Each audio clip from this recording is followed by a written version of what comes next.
Assalamualaikum warahmatullahi wabarakatuh. Ustaz ucapkan kepada anak-anak Ustaz yang bersama lagi dengan Ustaz Ambali kali ini untuk kelas Tauhid. Okey, kita mulakan pelajaran Tauhid bagi kali ini dengan tajuk Mu'jizat. Tengok muka surat 4. Apa pengertian mu'jizat? Tengok kat situ.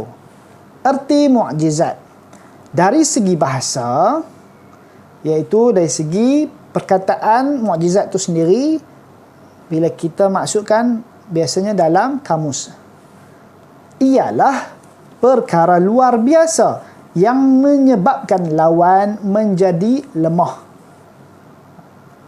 Yang kedua, dari segi istilah, dari segi sudut ilmu tauhid, ialah sesuatu yang luar biasa yang terjadi pada diri Nabi dan Rasul untuk membuktikan bahawa dirinya adalah Nabi dan Rasul.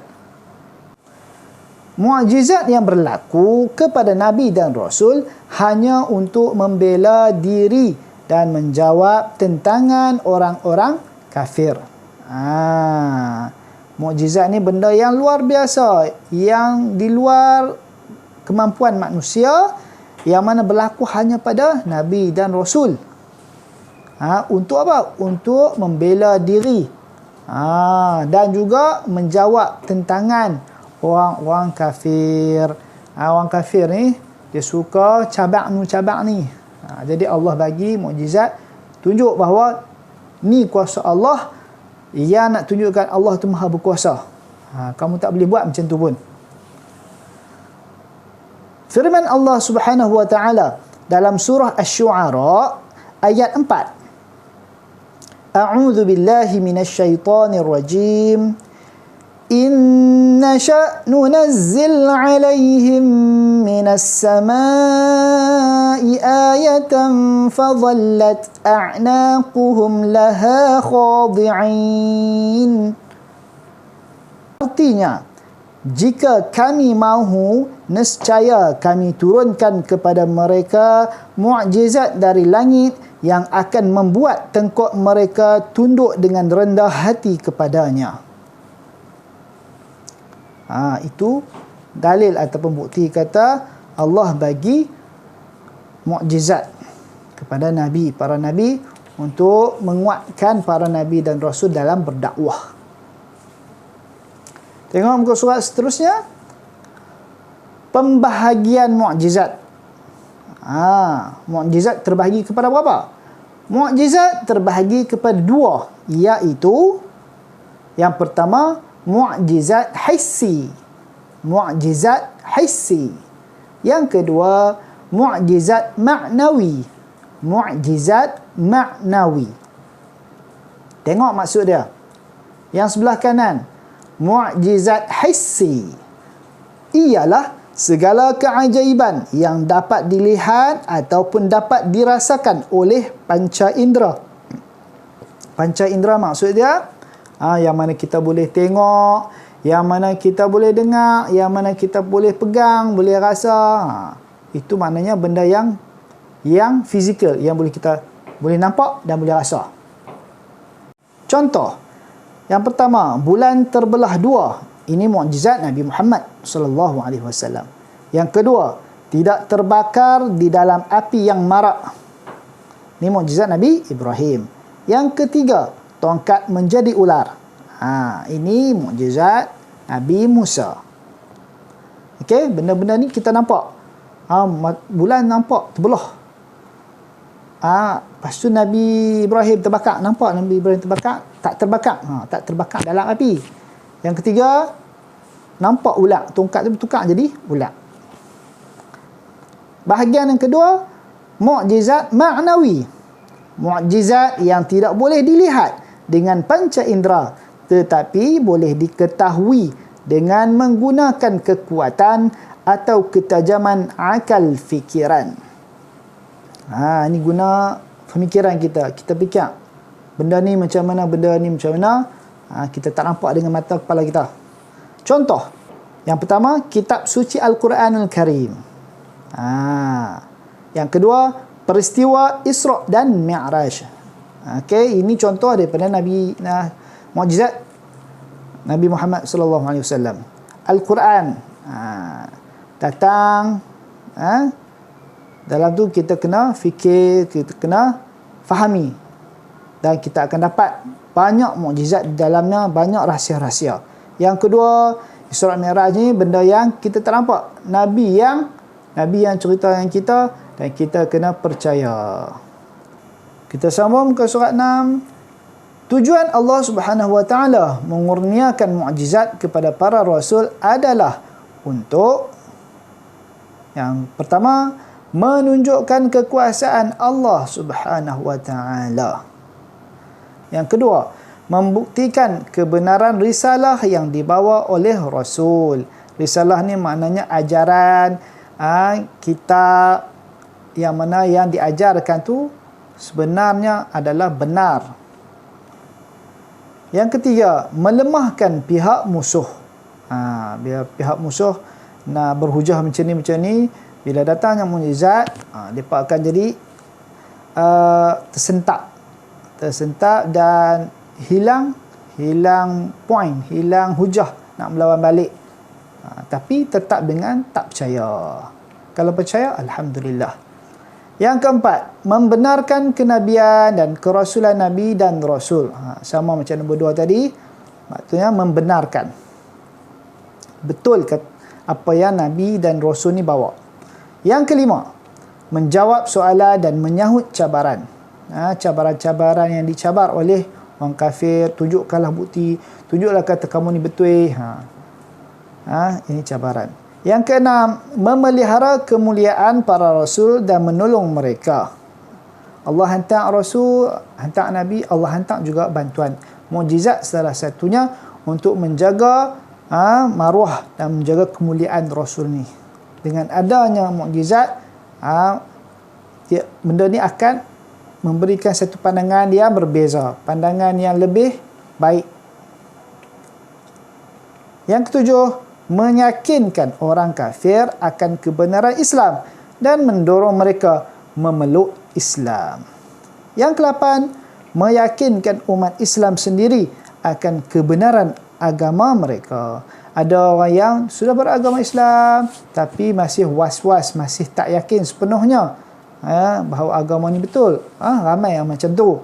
Jadi bila datang yang mukjizat, inilah makna kehebatan Allah. Muka surat 7, contoh-contoh mukjizat. Yang pertama ni, junjungan mulia Nabi kita, Nabi Muhammad sallallahu alaihi wasallam.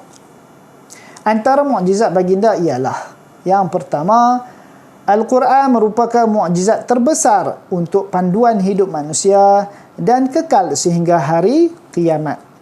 Al-Quran ni diguna pakai daripada zaman Nabi sampailah kiamat. Bukan saja orang Islam guna, orang bukan Islam, orang kafir pun ambil Al-Quran, buat jadi panduan, guna untuk korek rahsia-rahsia yang ada di dalamnya, dan mereka guna. Mereka tak percaya, tapi mereka guna. Pelik tak? Tak pelik. Okey, nombor 2, peristiwa Isra' dan Mi'raj. Dah disebut dah tadi, perkara yang mana Nabi bergerak daripada Mekah sampailah di Palestin, Baitul Muqaddis. Kemudian Nabi naik sampai langit yang ke-7, bertemu dengan Allah. Benda ni tak nampak, tak berlaku kat kita. Nabi cerita apa yang berlaku pada Nabi. Ini kita kena percaya. Yang ketiga, bulan terbelah menjadi 2. Bulan ni terbelah, betul-betul terbelah. Bukan khayalan, bukan magic macam tu. Bukan filem. Betul-betul terbelah sebab ada bukti bulan ada garisan seperti putus, pernah putus.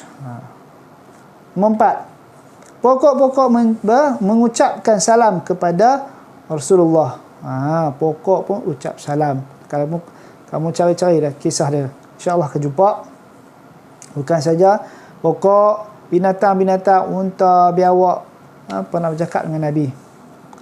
Yang kelima, perjalanan baginda dari Masjidil Aqsa ke Baitul Muqaddis dalam tempoh yang cepat. Ini peristiwa Isra' Mi'raj.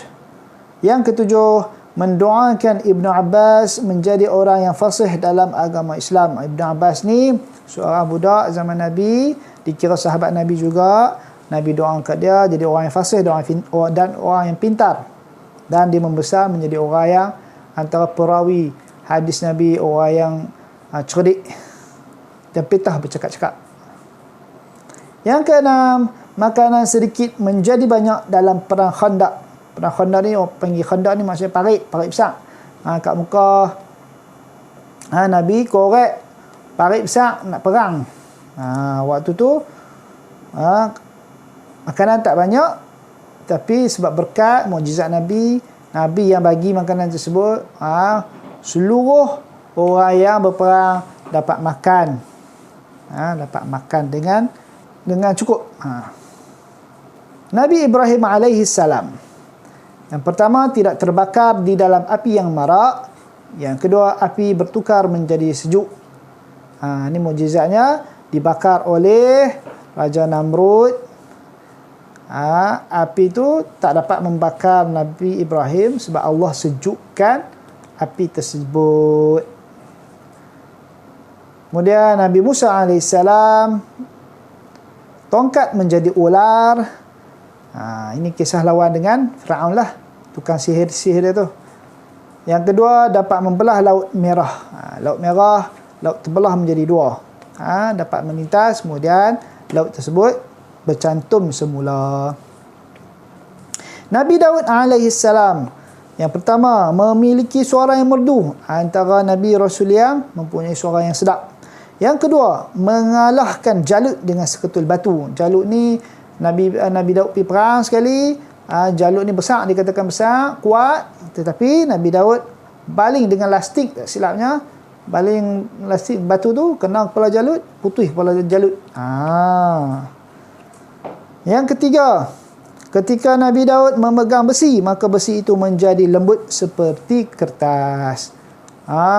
Pegang je besi, tekan je, lembut, teramat-amat lembut. Buatlah jadi macam-macam mana pun.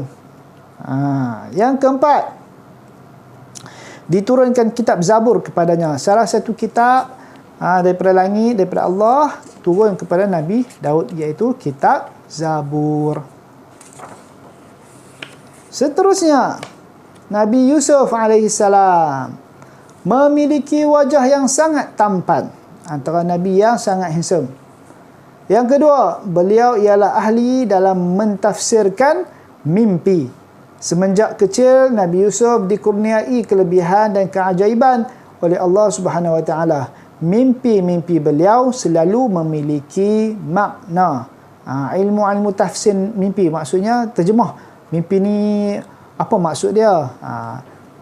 Rahsia mimpi ni diambil daripada turun-temurun yang berasal daripada Nabi Yusuf. Nabi Isa alaihi salam menghidupkan orang yang telah mati. Orang mati, lepas tu biasa bagi arahan, bangunlah dia.